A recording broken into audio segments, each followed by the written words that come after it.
Ciao a tutti e bentrovati sull'Ernamo!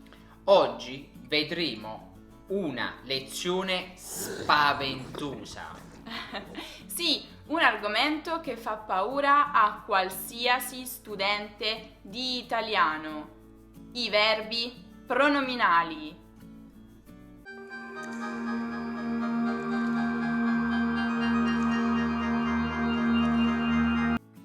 Allora, i verbi pronominali sono quei verbi che includono appunto un pronome clitico. Trattandosi chiaramente di un argomento davvero vasto e complesso, abbiamo cercato di fare chiarezza suddividendo questi verbi in classi. In questo video tratteremo un verbo per ogni classe. Il verbo più complesso, quello più usato o quello che per qualche ragione ci è sembrato più opportuno trattare in questa lezione. In ogni caso, per i più audaci che vogliano conoscerli tutti, abbiamo deciso di scrivere sul nostro sito una lista completa dei verbi pronominali con definizione e esempio. Fatta questa breve ma doverosa premessa, entriamo ora nel vivo della lezione. Era pure ora dopo che abbiamo perso tutto questo tempo. Va bene.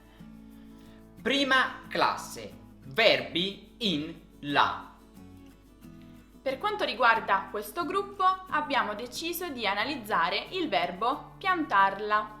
Esatto, se state pensando che piantarla significhi collocare un seme o una pianta nella terra, vi state confondendo con il verbo piantare. Sì, infatti io pianto i tulipani ogni anno.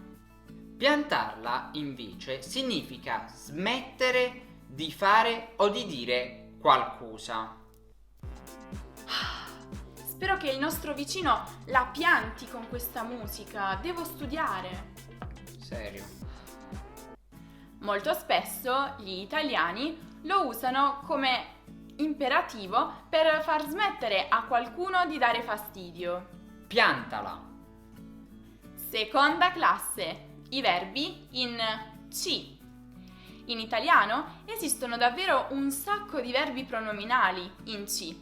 Infatti noi abbiamo già avuto modo di trattare alcuni di questi verbi, come per esempio entrarci, di solito utilizzato in espressioni come non c'entra niente, e i verbi metterci e volerci. Se volete dare un'occhiata a queste lezioni, abbiamo lasciato i link nella descrizione.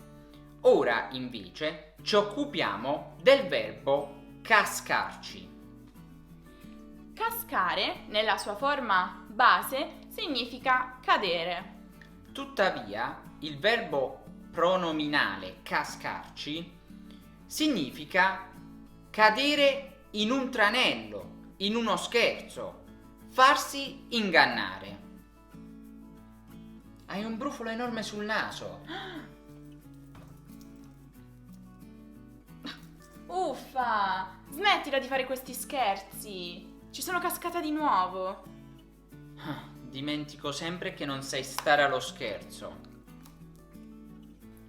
Terza classe, verbi in sì. I verbi in sì di solito cambiano il pronome riflessivo in base al soggetto e tra questi possiamo ricordare, per esempio, vergognarsi. Luisa si vergogna di parlare con i ragazzi, per questo è ancora single. Facile, no? Quarta classe, verbi in ne. Tra questi troviamo andarne. Tutti conoscono il significato del verbo andare, ma andarne ha un significato completamente diverso. Sì, andarne infatti significa essere in gioco, essere in ballo, essere in pericolo. Sì, infatti non andate mai in moto senza casco, ne va della vostra vita. Perfetto. E un altro è andato. Passiamo alla quinta classe. La quinta classe è composta dai verbi in sela, come per esempio prendersela. Tutti sappiamo cosa significa prendere, cioè stringere con la mano, afferrare qualcosa. Invece, prendersela significa offendersi o arrabbiarsi con qualcuno per qualcosa. Sono un po' permalosa, quindi me la prendo se qualcuno mi offende o mi fa uno scherzo. Lo sapevamo. Sesta classe, verbi in cela. Tra questi abbiamo selezionato farcela, che significa avere successo, riuscire, portare a termine qualcosa. Attenzione però perché il c'è è invariabile. Ho appena ricevuto un messaggio da Luigi. Dice che non ce la fa a finire il progetto entro la data di scadenza. Puoi dargli una mano? No, non ce la faccio. Sono super impegnata. Molto usata è l'espressione non ce la faccio più, per indicare che una situazione è diventata insopportabile. E bisogna anche tenere a mente che tutti i verbi in la, nei tempi composti, concordano con questo in genere e numero. Per questo non diremo il nostro vicino l'ha piantato di sentire musica ad alto volume, ma diremo il nostro vicino l'ha piantata di sentire musica ad alto volume.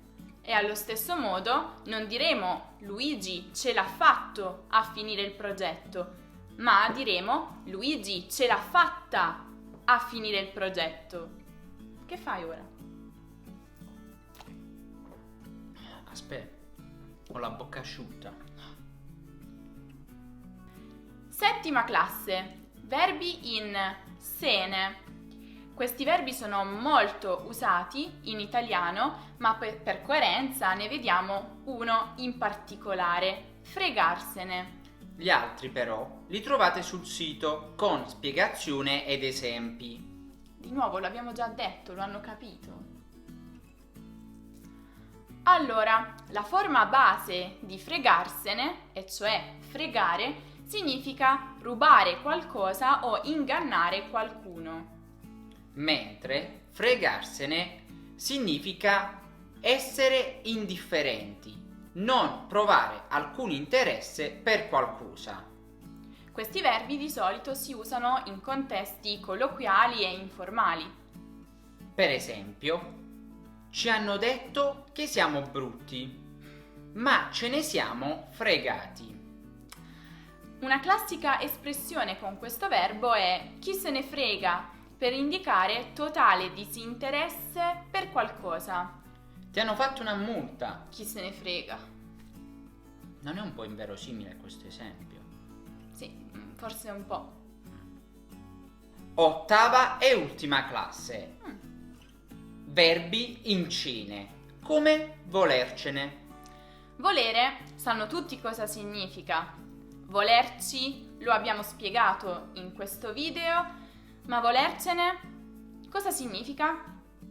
Questo verbo è solitamente usato in frasi esclamative con il significato di essere necessario molto tempo o molto impegno. Sì, per esempio Luigi è molto testardo, ce ne vuole per convincerlo. Bene, ce l'abbiamo fatta. Eh già, abbiamo finito questa lezione, ma ce n'è voluto. Ora non dimenticatevi di passare dal nostro sito per tutti gli altri verbi pronominali e gli esercizi. E sbizzarritevi anche nei commenti a scrivere frasi con questi verbi pronominali. Ovviamente, come sempre, passate dalle nostre pagine Facebook, Instagram e Twitter per tanti contenuti relazionati all'italiano, ma non solo. Noi ci vediamo nel prossimo video. Ciao. Ciao!